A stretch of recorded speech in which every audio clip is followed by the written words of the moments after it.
In today's video, we're going to be comparing two Strat style guitars, one from Fender and one from Xotic. It's the battle of the S-Type from California, so let's get started.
Hello guys, welcome back to Squealing Pig Guitars, the home of luxury show machines here in Nottingham, England. My name is Ben Keightley and today we're going to be doing a comparison of two S-Type guitars. First off, we have the original from Fender. This is a Fender Custom Shop 55 dual mag Stratocaster, and we're going to be comparing that with the Xotic XSC1, which is their kind of attempt at the Strat. Both guitars are extremely similar, kind of got this like Mary Kay type finish.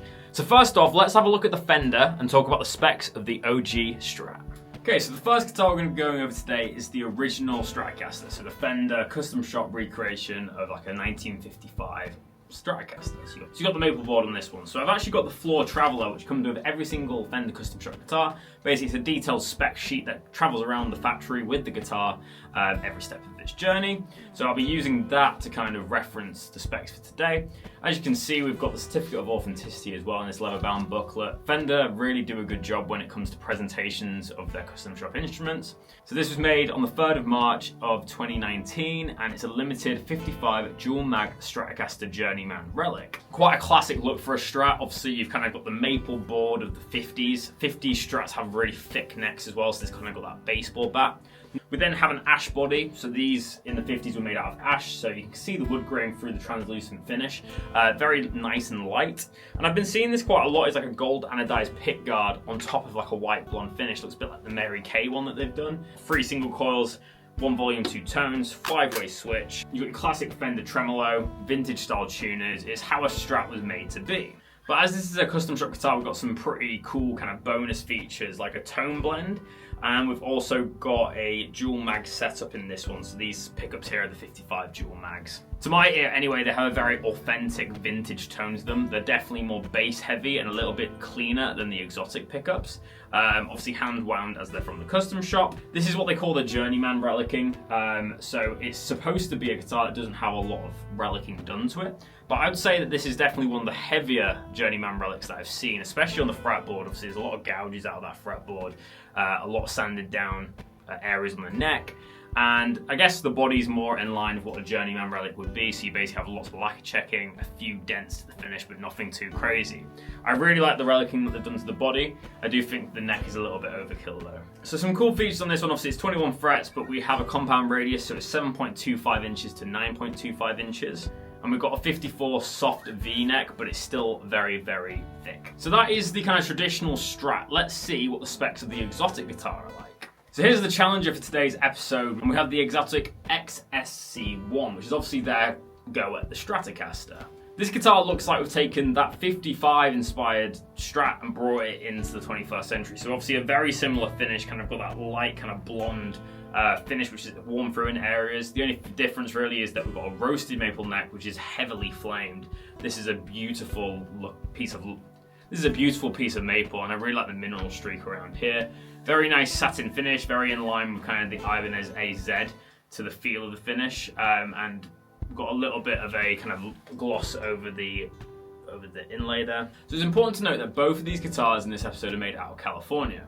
And obviously that's a very interesting point because they're both made in the same area and even the same state of manufacture.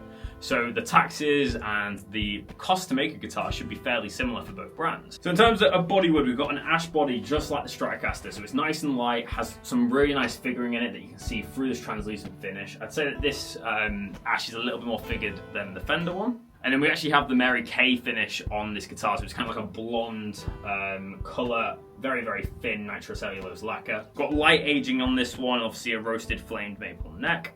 We've got the modern C shape. For me, it's quite a thin feeling neck. I think C's probably not the best description for it. I'd say it's more of a D, but obviously the guitar makers are going to know more than me. But it does feel quite wide for a C, and it's very thin, a lot thinner than the Fender. But I have to say I did find this one a little bit easier to play. We've got black inlays, and we've got a 9.5 inch radius. In terms of the pickups, Xotic call them the RV50 set, so we've got 3 of them, obviously 5-way switch, 1 volume and 2 tones.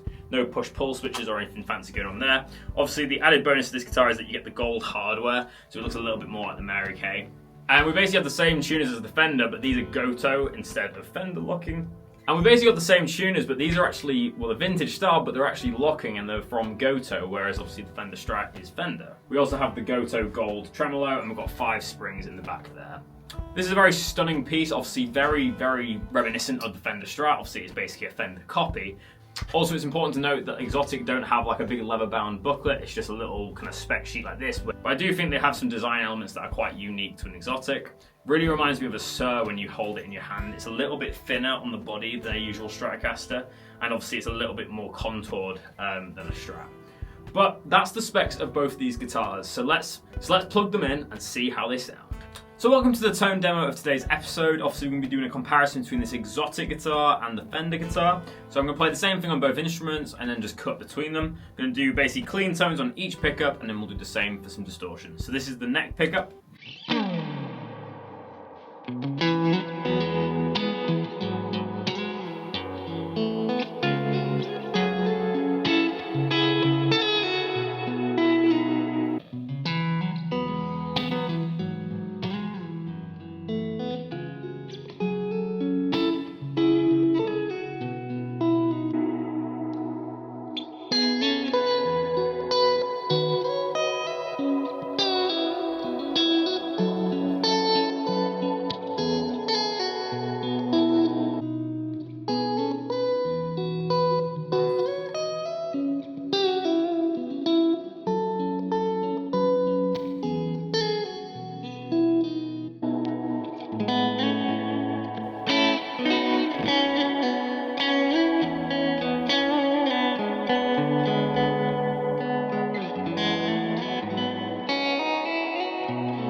So guys, what are my final thoughts about today's video? So both of these guitars are incredibly made Stratocasters out of California, obviously made from the same place of manufacture. Obviously both of these being made in California, it means that we can kind of exempt the fact that it's made any different as a contribution to its price. So we're basically just looking at these two guitars and our opinion of them. I'm looking over there because that's where the two guitars are. I'd say that the Xotic looks more expensive, and that's because of the roasted maple neck and the flame in it. I think it's a lot more of an impressive looking guitar to the Fender Strat. But that being said, the Stratocaster is a lot more of a traditional looking guitar. It's got a tighter grain on the ash body and obviously a little bit more of a plainer maple board. It's also relic, so it looks a lot more old-fashioned. I'd say in terms of playability, the Xotic played a lot better to my tastes, and there's a couple of reasons for that. A, the body's a little bit smaller and the neck was a little bit smaller, so first off I found that a little bit more comforting. Also, the Xotic is set up with lower gauge strings, so it's a little bit more slinky, which for me, who I play a lot of Gibson guitars, I play 335s, the guitars with the 24 and 3/4 inch scale length, like the Gibson scale length, which are a little bit more slinky and feel a little bit more easy to manipulate the strings. In terms of the tones, both of them sound incredible. The Xotic was very trebly, and the 55 Strat had a little bit more of a warmth to the pickups, which I did prefer, especially for the intro when I was playing Billie Jean. I found that the overall tone of the Fender Strat seemed to sit a bit better, whereas the Xotic kind of wanted to come out a little bit more. Especially in positions 2 and 4, there was a lot of high end from the Xotic, whereas I prefer the more traditional tones from the Fender Strat. So in terms of a winner of today's episode, it's really hard to, come up with a winner. They're both very, very similar guitars, playing very similarly. The tones are fairly similar as well. But I'd say the guitar that takes the edge is definitely the Xotic in today's episode. And I think that's mainly because of its unique specs and the flamed maple neck. However, if you're buying these for an investment, obviously the Fender is going to have way more resale value, whereas the Xotic will drop off fairly quickly. So it's important to obviously note that if you're buying one of these guitars. But most importantly, guys, let me know in the comment section below. Do you prefer the OG Strat or do you prefer the new and enhanced Xotic Strat? Let me know in the comment section below. And whilst you're down there, make sure to leave a like to show your appreciation on this video and consider subscribing to see more content on this channel. To subscribe, just hit that button that says subscribe down below and hit the bell icon to be notified when we make a new video. But thank you so much for checking out this video and watching Squealing Pig Guitars. I'll see you tomorrow for another episode, but until then, keep rocking guys, I'll see you soon.